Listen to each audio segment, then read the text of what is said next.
আসসালামু আলাইকুম। আপনারা সবাই কেমন আছেন? আশা করি ভালো আছেন। আমি ডলি কবির আজকে আপনাদের সামনে আরেকটা নতুন রেসিপি নিয়ে হাজির হয়েছি, লবণের পিঠা কিংবা নুনের বড়া, যেটা সিলেটিদের ট্রেডিশনাল একটা পিঠা। আমি আজকে এই পিঠাটা বানানোর জন্য এখানে 1.5 কিলো চালের গুঁড়া নিয়েছি, যেটা সুপার মার্কেটে হালাল শপে এই জায়গায় পাওয়া যায়। এখানে আদা রসুন পেস্ট, যেটা ফ্রিজিং, এবং দুটো পেঁয়াজ ব্লেন্ড করে রেখে দিয়েছি, স্বাদ মতো লবণ এবং হলুদ। আজকে আমি এখানে একটু বেশি বানিয়ে নিচ্ছি, যেগুলো আমি ফ্রিজে ডিপ করে রেখে দেবো, কারণ এই পিঠাটা আমার বাচ্চারা খেতে অনেক পছন্দ করে। বানিয়ে রেখে দিলে যে কোনো সময় ওদেরকে তেলে ভেজে দিতে পারি, ওরা এটা সস দিয়ে খেতে খুব ভালোবাসে। আমি 1.5 কিলো ছোলার গুঁড়ার জন্য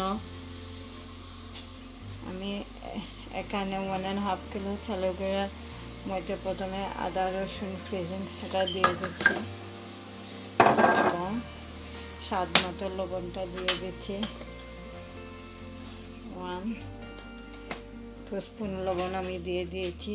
এখন এটার মধ্যে আমি হলুদের পাউডারটা দিয়ে দিচ্ছি। আমি এখন এখানে 1 টিস্পুন এবং আরও 1 টিস্পুন 2 স্পুন আমি হলুদের পাউডারটা দিয়ে দিচ্ছি। পানিটা ঠিকমতো বয়েল আর আগে এখন আমি এখানে পেঁয়াজ পেস্টটাও দিয়ে দিচ্ছি। এই আমার পেঁয়াজের পেস্টটা দিয়ে দিচ্ছি। এই পিঠাটা খেতে খুবই মজা এবং সুস্বাদু একটা পিঠা। এটা একসাথে বানিয়ে ফ্রিজে রেখে দিলে অনেক দিন ভালো থাকে, যখন ইচ্ছা পিঠাটা খাওয়া যায়। এই পিঠাটা লাউয়ের তরকারি কিংবা চিকেন দিয়ে লাউ তরকারি, গরু মাংস দিয়ে খেতে খুবই মজা। এখানে 5 মিনিট পানিটা বয়েল হওয়ার পর আমি এটাতে চালের গুঁড়ো অ্যাড করব। আমার পানিটা পুরোপুরি বয়েল হয়ে গেছে। এই পিঠাটা বানানোর জন্য পিঠার ডোটা মেন হচ্ছে। ডোটা যত ভালো হবে পিঠাটা খেতে তত সুস্বাদু হবে। এই আমার আদা রসুন পেস্ট, পেঁয়াজ পেস্ট এবং হলুদ লবণ সব কিছু একসাথে ভালোভাবে মিশে গেছে। এখন আমি এটার মধ্যে চালের গুঁড়িটা অ্যাড করে নিচ্ছি। চালের গুঁড়ির পরিমাণটা কম বেশি হতে পারে, পানির মধ্যে যতটুকু লাগবে। আমি লাগলে আরও চালের গুঁড়িগুলো অ্যাড করব।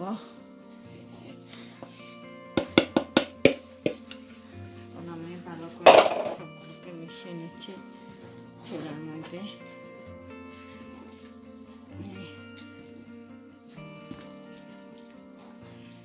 এই আমার এখানে আরও কিছু চালের গুঁড়ি লাগবে, আমি অ্যাড করে নেব। আমার এখানে আরও অল্প কিছু আমি চালের গুঁড়ি দিয়ে দিচ্ছি, দিয়ে সবগুলো ভালোভাবে মিশিয়ে নিচ্ছি। নেওয়ার পর আমি একটা বউলের মধ্যে তুলে নিয়ে এগুলোকে ঠান্ডা করার পর আমি ডোটা বানিয়ে নেব।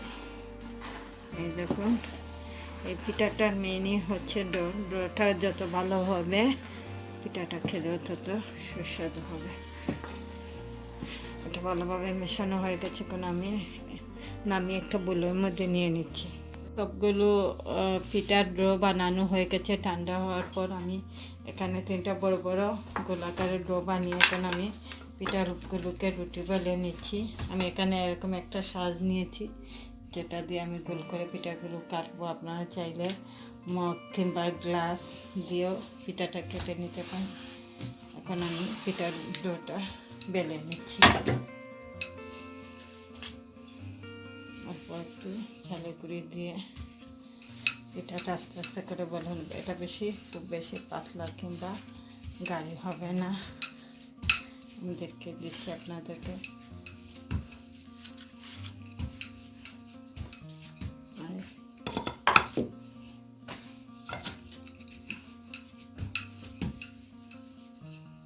আমার পিঠা দেখুন কীরকম সাইডে পোরটা থাকবে। তারপর আমি এক এক করে পিঠাগুলোকে কেটে নিয়ে একটা ট্রের মধ্যে রেখে দিচ্ছি। এরকম করে গোল আকারে শেপ করে আমি পিঠাগুলোকে কেটে একটা ট্রের মধ্যে রেখে দিচ্ছি।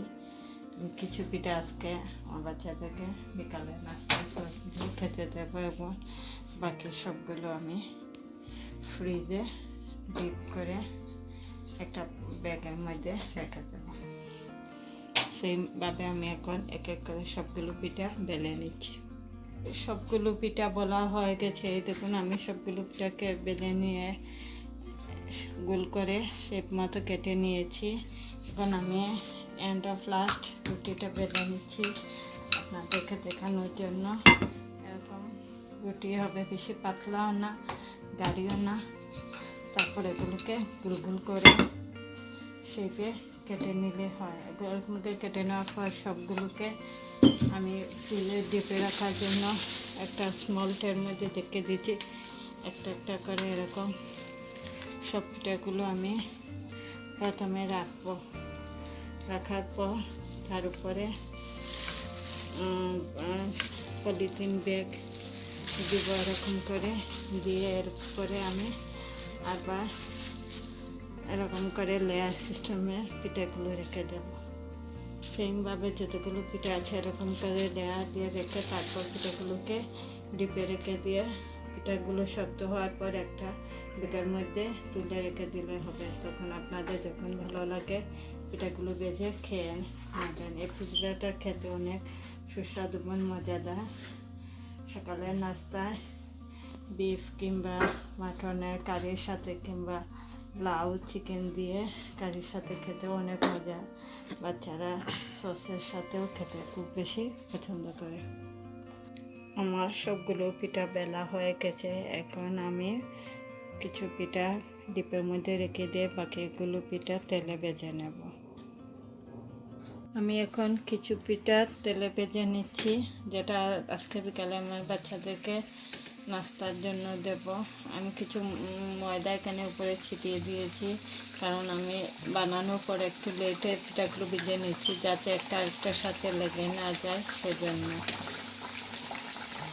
পিঠাটা খেতে অনেক মজা। আমার আব্বা এটা সকালে নাস্তায় বেশি বা খেতেন। আমার আম্মা এই পিঠাটা বানাতেন। আমার আম্মার হাতের পিঠাটা খেতে অনেক মজা।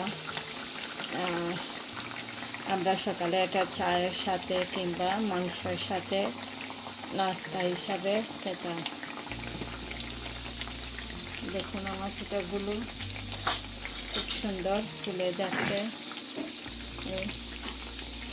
পিঠাটার ডো যত ভালো হবে পিঠাটা বানানো তত সুন্দর হবে, খেতেও খুব মজা হবে।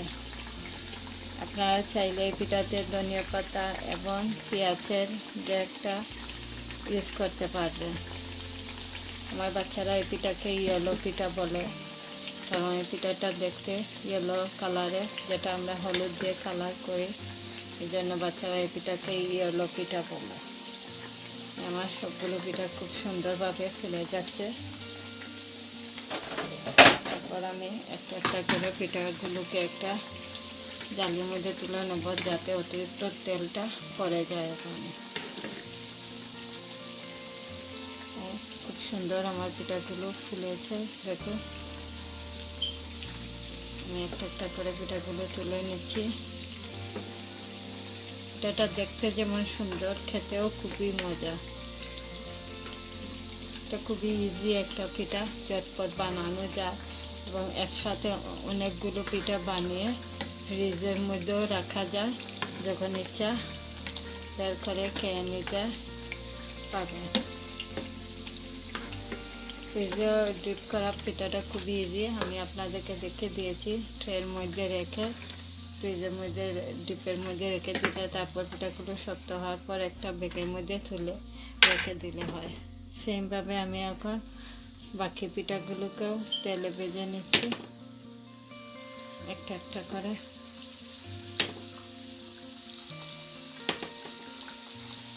সবগুলো পিঠা ভাজার পর আমি এটাকে একটা প্লেটের মধ্যে পরিবেশন করবেন। পিঠাগুলো খুব সুন্দরভাবে ফুলে উপরের দিকে উঠে যাচ্ছে। লবণের পিঠা কিংবা নুনের বড়া।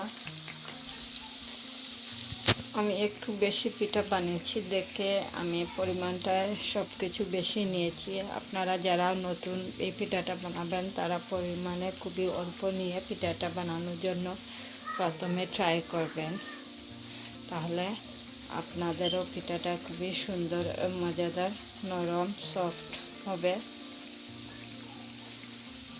এটা সিলেটে অঞ্চলে খুব বেশি বানানো হয় এবং সবাই এই পিঠাটা বানাতেও পারে। খুব ইজি, ঝটপট, সহজে বিকালে কিংবা সকালে নাস্তার জন্য বানানো যায় পিঠাটা।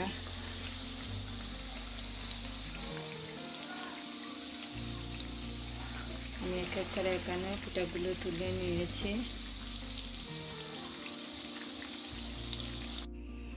আমার লবণের সন্দেশ কিংবা লবণের পিঠাটা বানানো হয়ে গেছে। আমি একটা প্লেটের মধ্যে নিয়ে নিয়েছি এবং কিছু পিঠা আমি সসের সাথে পরিবেশন করেছি এবং একটা বাটিতে আমি গরুর মাংসটা নিয়েছি, যেটা দিয়ে আমি পিঠা খেতে খুবই পছন্দ করি আর আমার বাচ্চারা সস দিয়ে খেতে পছন্দ করে।